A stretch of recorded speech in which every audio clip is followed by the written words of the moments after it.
आदरणीय अध्यक्ष जी,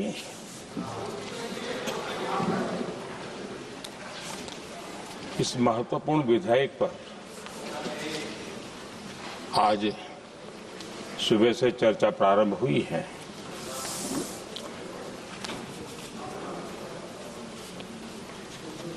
काफी साथी यहां से भी जिन मुद्दों को स्पर्श किया गया है उसको तथ्य से और तर्क से सदन को जरूर जानकारी देंगे और इसलिए मैं उन विषयों में जाना नहीं चाहता। आदरणीय अध्यक्ष जी, राष्ट्र के जीवन में कुछ महत्वपूर्ण पल आते हैं और उस समय की समाज की मनस्थिति और नेतृत्व की क्षमता उस पल को कैप्चर करके एक राष्ट्र की अमानत बना देती है, एक मजबूत धरोहर तैयार कर देती है। मैं समझता हूं कि भारत के संसदीय लोकतंत्र के इतिहास में ये वैसे ही पल है। आवश्यकता तो ये थी कि 25-30 साल पहले जब से विचार सामने आया,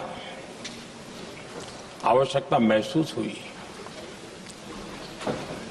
हम इसको लागू कर देते और हम आज उसको काफी परिपक्वता तक पहुंचा देते हैं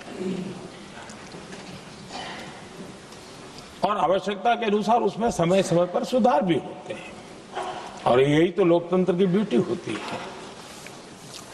हमारी मदर ऑफ डेमोक्रेसी है, हमारी हजारों साल की लोकतंत्र की एक विकास यात्रा रही है और उस विकास यात्रा में एक नया आयाम जोड़ने का एक शुभ अवसर सदन के हम सभी साथियों को मिला है और मैंने प्रारंभ में कहा है कि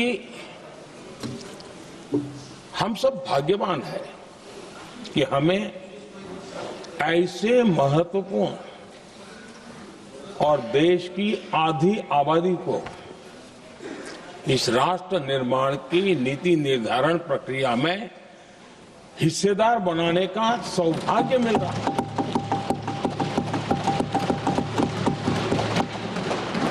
ये हम लोगों के लिए सौभाग्य है और मैं चाहता हूं कि मेरे सभी माननीय सांसद, मैं इधर उधर की आज बात करना नहीं चाहता हूं, हम सभी सांसद इस महत्वपूर्ण अवसर को जाने न दें। हम भारतीय सब मिल करके देश को नई दिशा देने जा रहे हैं। हमारी शासन व्यवस्था को संवेदनशीलता से भरने का एक सार्थक प्रयास करने के लिए जा रहे हैं और मुझे विश्वास है कि इस मंथन से जो अमृत निकलेगा वो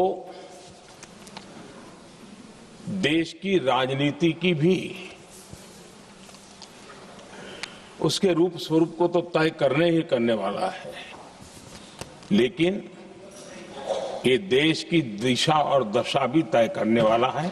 इतने महत्वपूर्ण मोड़ पर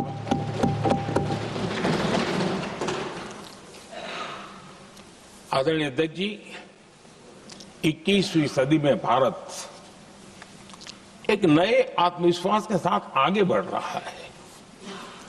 विश्व में भी आज भारत की स्वीकृति हम सब महसूस कर रहे हैं और ये हम सबके लिए गौरव का पल है। एक समय हमारे पास आया है और इस समय को हमने एक विकसित भारत के संकल्प के साथ जोड़ा है। और मैं पक्का मानता हूं कि विकसित भारत का मतलब केवल उत्तम प्रकार के रेल, रास्ते, इंफ्रास्ट्रक्चर या कुछ आर्थिक प्रगति के आंकड़े, सिर्फ इतने से ही विकसित भारत की सीमित कल्पना वाले हम लोग नहीं हैं। हम चाहते हैं कि विकसित भारत जिसके नीति निर्धारण में साच अर्थ में सबका साथ सबका विकास का मंत्र समाहित हो, देश की 50% जनसंख्या नीति निर्धारण का हिस्सा बने, ये समय की मांग है।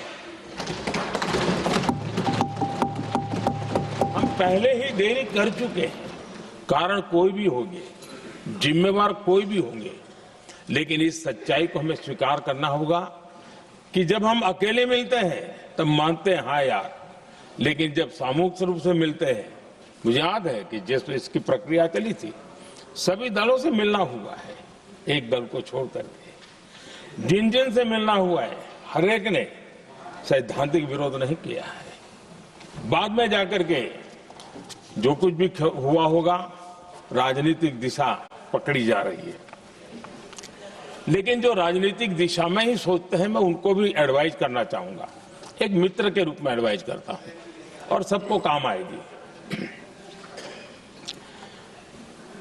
हमारे देश में जब से विमेन रिजर्वेशन को लेकर के चर्चा हुई है और उसके बाद जब जब चुनाव आया है, हर चुनाव में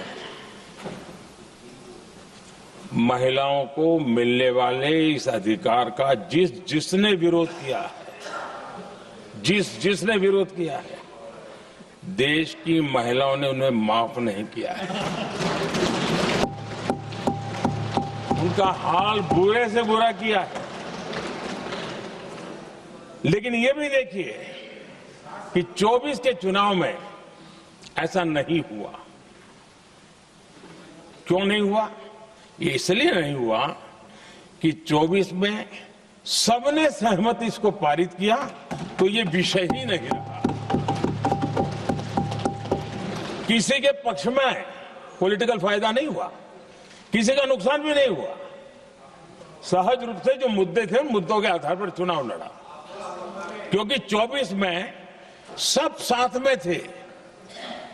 कुछ लोग यहां है, कुछ लोग नहीं है, लेकिन सब साथ में थे। आज भी मैं कहता हूं, अगर हम सब साथ में जाते हैं तो इतिहास गवाह है कि किसी एक के राजनीतिक पक्ष में नहीं जाएगा। ये देश के लोकतंत्र के पक्ष में जाएगा, देश के सामूहिक निर्णय शक्ति के पक्ष में जाएगा और हम सब उसके यश के हकदार होंगे।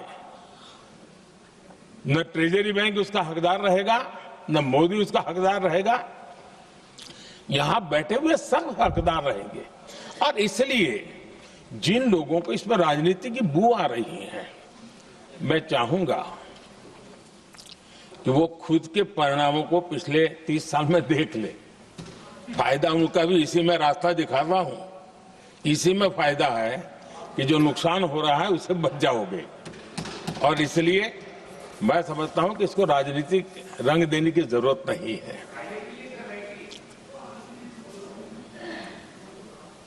आदरणीय अध्यक्ष जी, मुझे याद है तब तो मैं शासकीय व्यवस्था की राजनीति में नहीं था, मैं एक संगठन के कार्यकर्ता के नाते काम करता था। उस समय एक चर्चा सुनने को मिलती थी गलियारों में कि देखिए ये कैसे लोग हैं,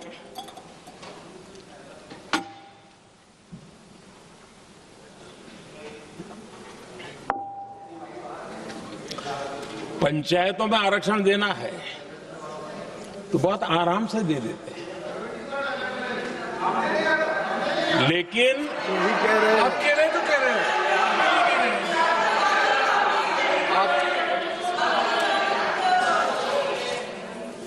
पंचायतों में आरक्षण देना है तो आराम से देते हैं, क्योंकि उसमें उनको खुद का पद जाने का डर नहीं लगता है। उसको लगता है हम सुरक्षित यार वहां दे दो। ये उस समय गलियारों में बहुत चर्चा थी कि बोले कभी नहीं करेंगे यहां बैठे हुए। क्यों? क्योंकि उनका कुछ जाएगा और इसलिए, और बगे पंचायत का हो जाता है, 50% तक पहुंच गए। मैं राजनीतिक दृष्टि से और भी एक बात समझाना चाहता हूं साथियों। आज से 25 साल 30 साल पहले जिसने भी विरोध किया तो विरोध राजनीतिक सतह से नीचे नहीं गया था। आज ऐसा समझने की गलती मत करना। पिछले 25-30 साल में ग्रास रूट लेवल पे पंचायती चुनाव व्यवस्थाओं में जीत करके आई हुई बहनों में एक पॉलिटिकल कॉन्शियसनेस है। वे ओपिनियन मेकर हैं ग्रास रूट लेवल पे। 30 साल पहले वो शांत रहती थी, बोलती नहीं थी, समझती थी, बोलती नहीं थी। आज वो वोकल है और इसलिए अब जो भी पक्ष विपक्ष होगा, वो जो लाखों बहनें कभी न कभी पंचायत में काम कर चुकी है, प्रतिनिधित्व कर चुकी है, जनता के सुख दुख की समस्याओं को गहराई से देखा है, वो आंदोलित है। वो कहती हैं कि झाड़ू कचरा वाले काम में तो हमें जोड़ देते हो, वो तो परिवार में भी पहले होता था। अब हमें निर्णय प्रक्रिया में जोड़ो, और निर्णय प्रक्रियाएं विधानसभा में और पार्लियामेंट में होती है।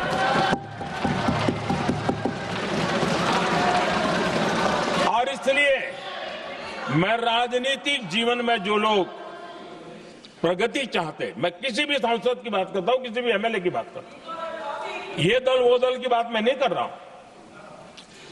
जो भी राजनीतिक जीवन में सफलतापूर्वक आगे बढ़ना चाहते हैं, उनको ये मान के चलना पड़ेगा कि पिछले 25-30 साल में लाखों बहनें ग्रास रूट लेवल पर लीडर बन चुकी हैं। अब उनके अंदर सिर्फ यहां 33% का नहीं, वहां भी वो आपके फैसलों को प्रभावित करने वाली है। और इसलिए जो आज विरोध करेंगे उसको लंबे समय तक कीमत चुकानी पड़ेगी, लंबे समय तक कीमत चुकानी पड़ेगी। और इसलिए राजनीतिक समझदारी भी इसी में है कि हम ग्रास रूट लेवल पर महिलाओं की जो पॉलिटिकल लीडरशिप खड़ी हुई है, उसको आपने अब कंसीडर करना पड़ेगा। यहां मैंने सुना हमारे मुलायम सिंह जी थे, तब से एक विषय चला रहे हैं, उनके परिवार वाले भी चला रहे हैं। आप देश की बहनों पर भरोसा करो ना, उनकी समझदारी पर भरोसा करो। एक बार 33% बहनों को यहां आने दो, आकर के उनको निर्णय करने दो, किसको देना है, किसको नहीं देना है, इस वर्ग को देना, उस वर्ग को देना, करेंगे वो निर्णय। हम उनके सामर्थ्य पर आशंका क्यों करते भाई? एक बार आने तो दो, उनको आने तो दो। जब आएंगे तो 34 पे, और दूसरा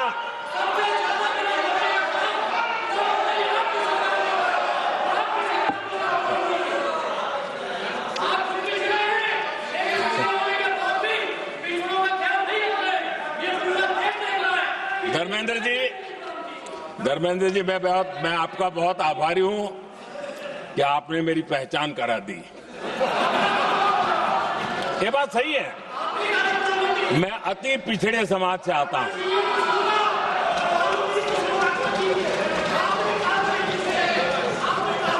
धर्मेंद्र जी, मैं आपका बहुत आभारी हूं, और अखिलेश जी मेरे मित्र हैं तो कभी कभी मदद कर देते हैं।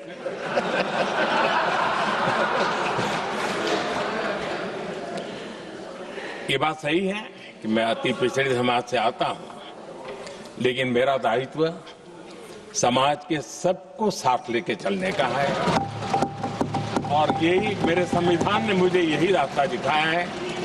मेरे लिए मेरे लिए संविधान ही सर्वोपरि है और इसलिए और ये संविधान की ताकत है कि मेरे जैसा अत्यंत छोटे समाज का, अति पिछड़े समाज के व्यक्ति को इतना बड़ा दायित्व देश ने दिया।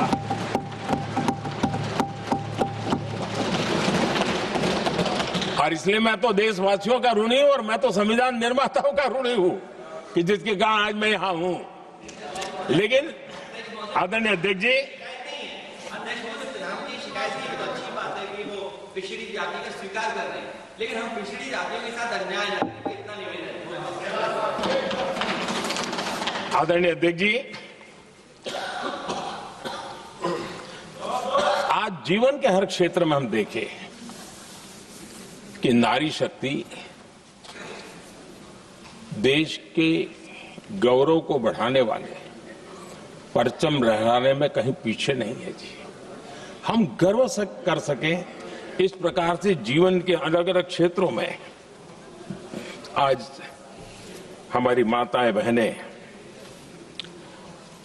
बहुत बड़ा योगदान, हमारी बेटियां तो कमाल कर रही हैं जीवन के हर क्षेत्र में।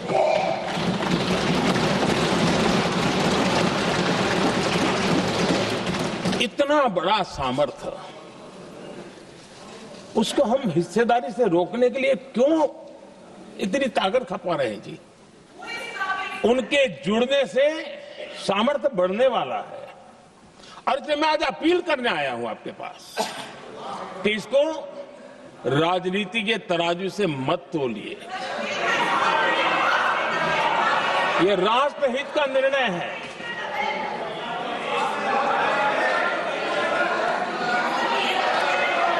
आदरणीय अध्यक्ष जी, आज का हमारे सामने अवसर एक साथ बैठ करके एक दिशा में सोच करके विकसित भारत बनाने में हमारी नारी शक्ति की भागीदारी को एक खुले मन से निर्णय करने का अवसर है, स्वीकार करने का अवसर है। और मैंने जैसा पहले ही कहा कि आज पूरा देश और विशेष करके नारी शक्ति हमारे निर्णय तो देखेगी, लेकिन निर्णय से ज्यादा हमारी नीयत को देखेगी।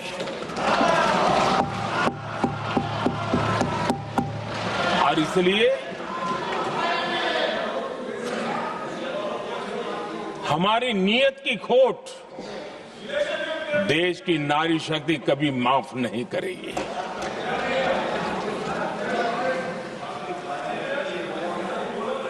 आदरणीय अध्यक्ष जी, 2023 में इस नए सदन में हमने सर्वसम्मति से एक प्रकार से इस अधिनियम को स्वीकार किया था।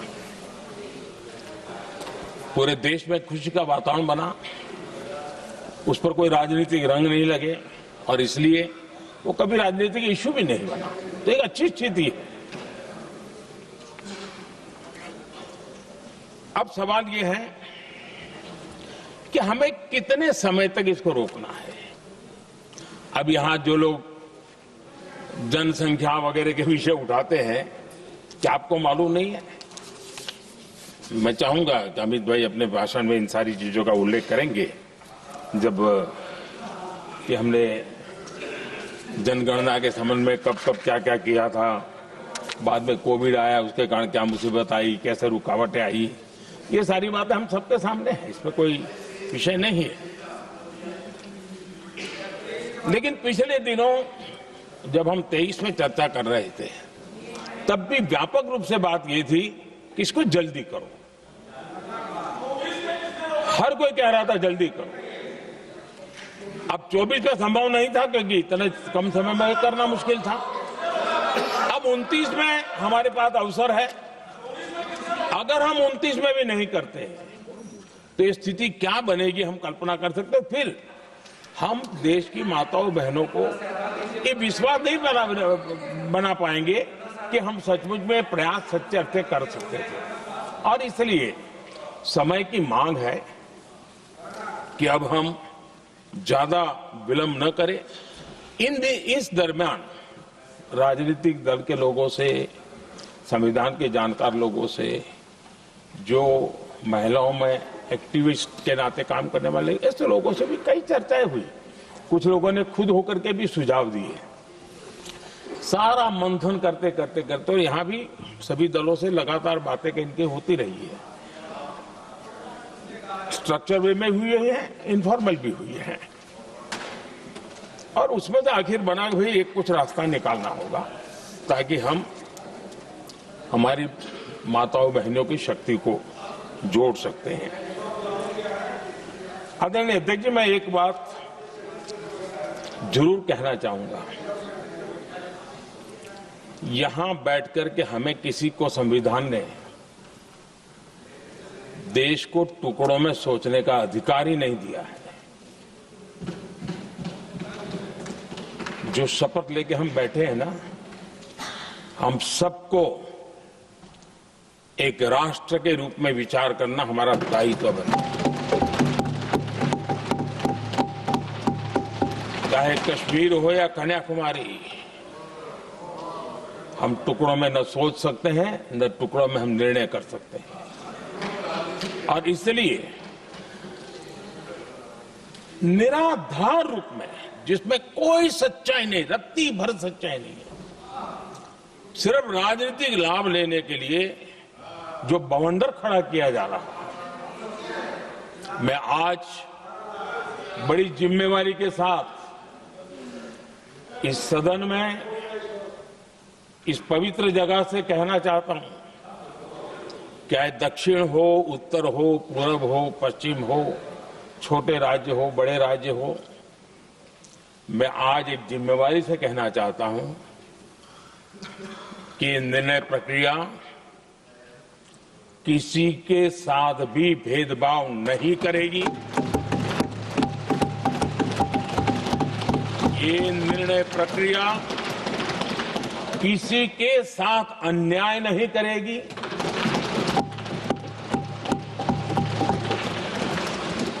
भूतकाल में जो सरकारें रही और जिनके कालखंड में जो परिसीमन हुआ और जो अनुपात उस समय से चला आ रहा है, उस अनुपात में भी कोई बदलाव नहीं होगा और वृद्धि भी उसी अनुपात में होगी।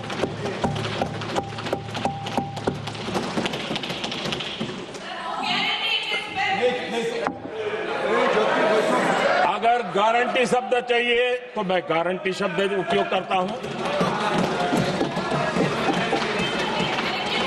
वादा की बात करते हो तो मैं वादा शब्द उपयोग करता हूं।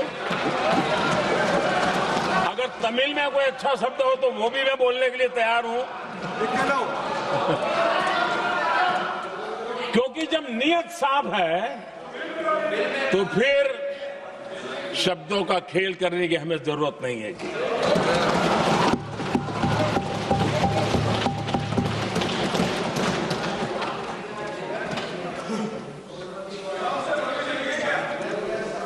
आदरणीय अध्यक्ष जी, मैं आज सदन के सभी साथियों को ये भी कहना चाहता हूं कि साथियों, हम भ्रम में न रहे।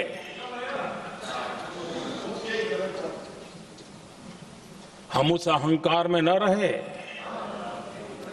और मैं हम शब्द प्रयोग कर रहा हूं। मैं और तुम की बात नहीं कर रहा हूं। हम इस भ्रम में न रहे कि हम देश की नारी शक्ति को हम कुछ दे रहे हैं। जी नहीं, उसका हक है। और हमने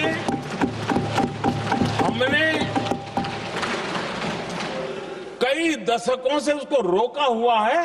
आज उसका प्रायश्चित करके हमें उस पाप में से मुक्ति पाने का यह अवसर है।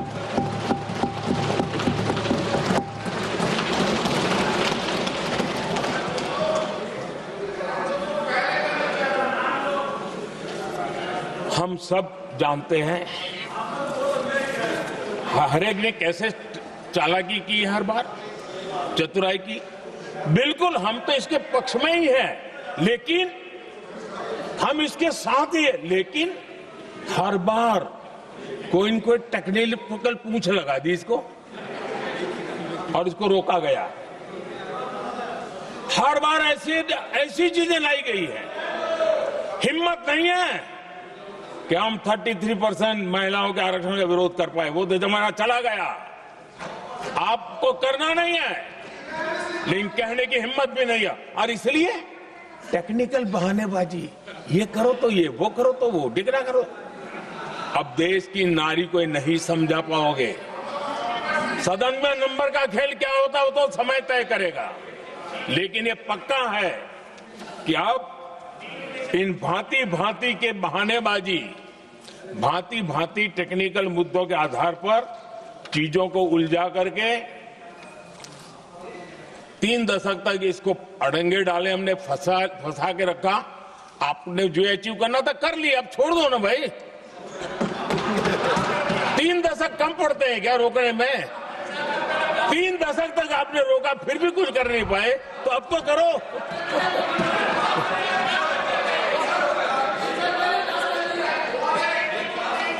आदरणीय अध्यक्ष जी,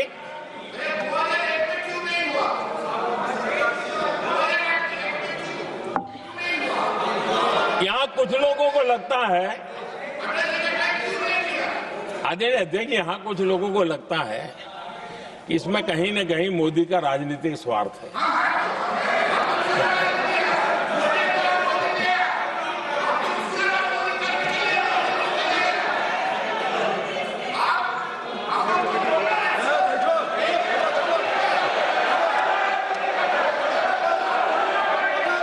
अरे भाई, इनको बोलने दीजिए। वहां पर बेचारे के मुंह पर ताला लगा हुआ है, बहुत बगल में कोई बोलने नहीं देता उसको।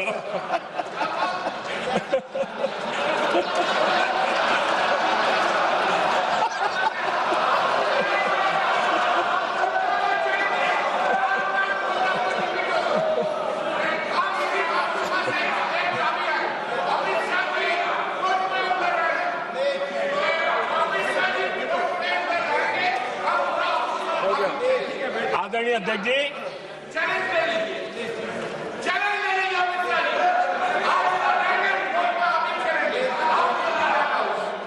आदरणीय अध्यक्ष जी, देखिए, इसका अगर विरोध करेंगे तो स्वाभाविक है कि राजनीतिक लाभ मुझे होगा, लेकिन साथ चलेंगे तो किसी को भी नहीं होगा। ये लिख के रखो, किसी को नहीं रहेगा, क्योंकि फिर अलग पहलू हो जाता है, फिर किसी को फायदा नहीं होता। और इसलिए हमें क्रेडिट नहीं चाहिए। जैसे ये पारित हो जाए, मैं कल एडवर्टाइजमेंट दे करके सबका धन्यवाद करने के लिए तैयार हूं, सबकी फोटो छपवाने के लिए तैयार हूं। क्रेडिट आप ले लो, चलो।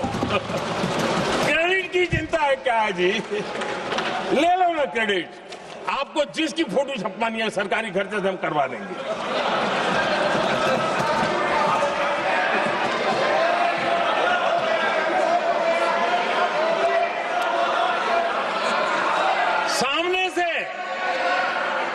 सामने से क्रेडिट का ब्लैंक चेक आपको दे रहा हूं।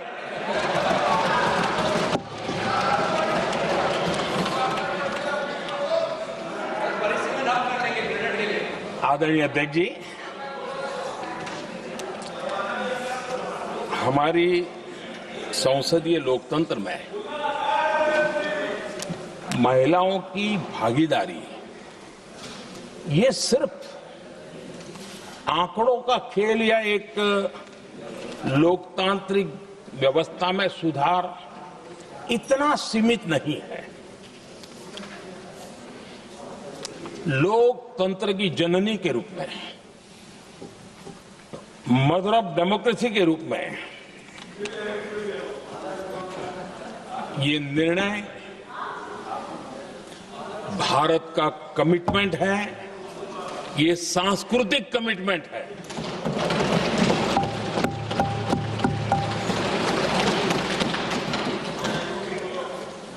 और इसी कमिटमेंट के कारण पंचायतों में ये व्यवस्था बनी और अब तो 20 से अधिक राज्य है जहां 50% हुआ है।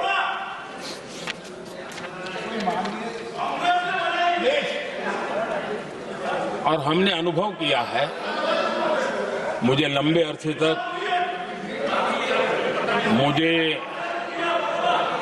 अरसे तक मुख्यमंत्री के रूप में सेवा करने का जनता ने अवसर दिया और उसी कालखंड में ग्रासरूट लेवल पर विमेन लीडरशिप को मैंने देखा है। मेरा अनुभव है कि संवेदनशीलता के साथ समस्याओं के समाधान में उनका कमिटमेंट बहुत ही परिणामकारी रहते थे, विकास की यात्रा को गति देने में रहते थे। और उस अनुभव के आधार पर मैं कहता हूं कि इस सदन में उनकी आवाज नई शक्ति बनेगी, नई सोच जुड़ेगी, देश की दिशा में एक संवेदनशीलता जुड़ेगी। तथ्य और तर्क के आधारों पर अनुभव जब जुड़ता है तब मैं समझता हूं उसका सामर्थ्य अनेक गुना बढ़ जाता है और सदन कितना समृद्ध हो।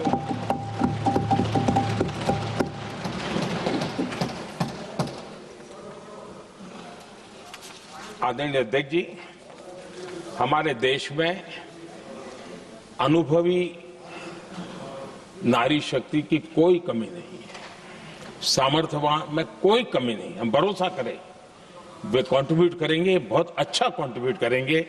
और आज भी जितनी हमारी बहनें यहां हैं, जब भी उनको अवसर मिला है उन्होंने बहुत अच्छे ढंग से अपनी बात बताई है, सदन को समृद्ध किया है। आदरणीय अध्यक्ष जी, आज देश में वर्तमान में देश में 650 से ज्यादा पंचायतें, डिस्ट्रिक्ट पंचायत,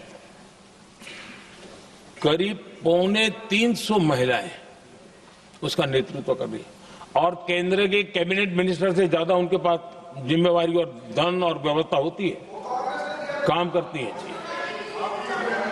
करीब 6,700 ब्लॉक पंचायतों में 2700 से अधिक ब्लॉक पंचायत ऐसी हैं जिसका नेतृत्व महिलाओं के हाथ में है।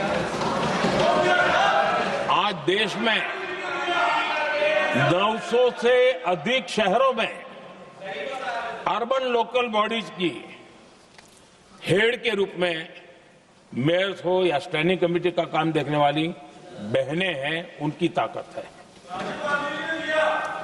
और मैं मानता हूं कि आज देश जो प्रगति कर रहा है उस प्रगति में इनका भी महत्वपूर्ण योगदान है। उस ऋण को हमें स्वीकार करने का ये अवसर है।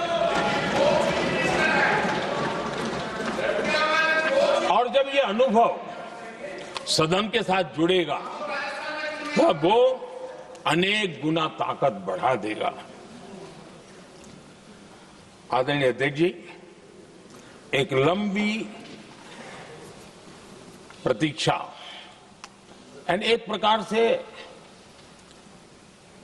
हम सबके लिए सवालिया निशान पैदा हो, ऐसी परिस्थिति हम ही लोगों ने पैदा की है। ये अवसर है कि हम पुरानी जो कुछ भी मर्यादाएं रही होगी, मुश्किलें रही होगी, उसे बाहर निकले, हिम्मत के साथ हम आगे बढ़े और नारी शक्ति का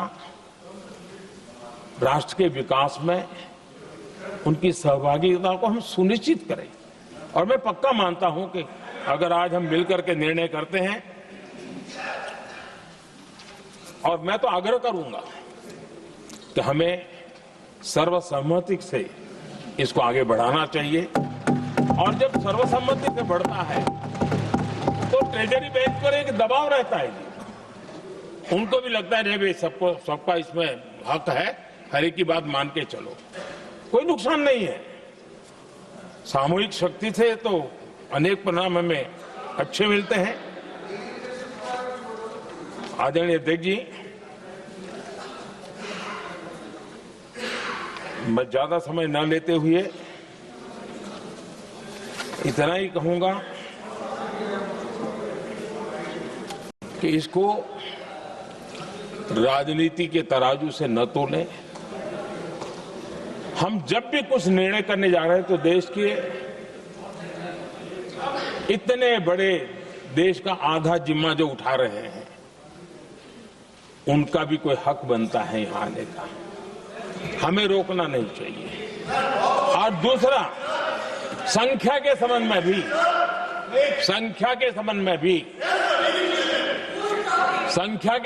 भी एक मत पहले से बनता आया था, चर्चा थी कि साहब ये जो है इनका कम मत करो, अधिक कर दो तो जल्दी हो जाएगा। वो अधिक वाला विषय वो आया है कि चलो भाई पैसे जो संख्या थी 33% और बढ़ा दो, ताकि किसी को ऐसा न लगे कि मेरा हक चला गया। एक नई शक्ति जुड़ेगी, अतिरिक्त शक्ति जुड़ेगी।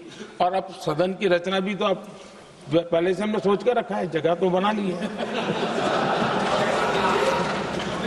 और आदरणीय अध्यक्ष जी, मैं लाइटर में मैं जरूर कहना चाहूंगा, हर एक के अपने राजनीतिक कारण होते हैं और पराजय का डर जरा हैरान करने वाला होता है,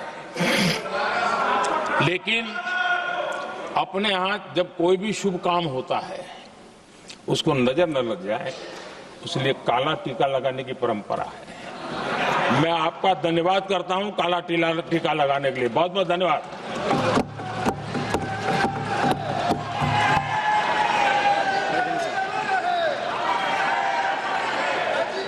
श्री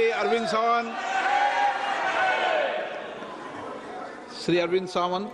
बाप रे, क्या बात है। आज महिला नारी शक्ति वंदना बिल पर जो संशोधन आए, प्रधानमंत्री नरेंद्र मोदी सदन को संबोधित कर रहे थे। नारी शक्ति वंदन बिल को लेकर चर्चा सदन में की जा रही है और ऐसे में आधी आबादी के आधार पर परिसीमन अब होगा नारी शक्ति वंदन अधिनियम, और साथ ही साथ आधी आबादी को पूरा हक मिलेगा। प्रधानमंत्री नरेंद्र मोदी ने आज ये बात स्पष्ट कर दी कि नारी को पूरा सम्मान मिलेगा। बीते 30 सालों में जो अधिकार महिलाओं को सदन में नहीं मिले, विधानसभाओं संसद में नहीं मिले, वो अब मिलेंगे। तो परिसीमन में किसी भी राज्य के साथ किसी तरह का भेदभाव नहीं होगा, इस बात की गारंटी भी प्रधानमंत्री नरेंद्र मोदी ने लिया। और साथ ही साथ उन्होंने ये भी कहा है कि मुझे क्रेडिट नहीं चाहिए, क्रेडिट आप ले लीजिए, ये मोदी की गारंटी है, ये मोदी का वादा है, हम कुछ दे रहे हैं, ये उनका हक है।